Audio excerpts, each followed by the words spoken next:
السلام علیکم ورحمۃ اللہ وبرکاتہ و مغفراتہ۔ یہ حدیث خاص مردوں کے لیے ہے، کیونکہ عورتیں تو مسجد میں جاتی نہیں ہیں، اور اگر جائیں بھی تو خیر عبادت کے لیے تو نہیں جاتی۔ حضرت محمد صلی اللہ علیہ وسلم نے فرمایا صحابہ سے کہ ہے کوئی صحابی جو کہ بازار بطحان یا عقیق میں سے 2 اونٹنیاں لے آئے اور ان اونٹوں کو اللہ کی راہ میں صدقہ کرے، تو ہر صحابہ نے عرض کی یا رسول اللہ صلی اللہ علیہ وسلم، ہم میں سے ہر ایک شخص اسے پسند کرے گا؟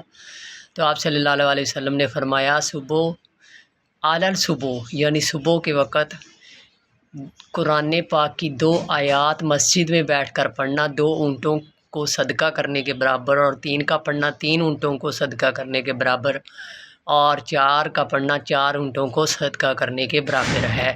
ایسے ہی جتنی آیات ہوں گی اتنے ہی صدقے ہوں گے۔ اللہ تعالیٰ عمل کی توفیق عطا فرمائے، آمین۔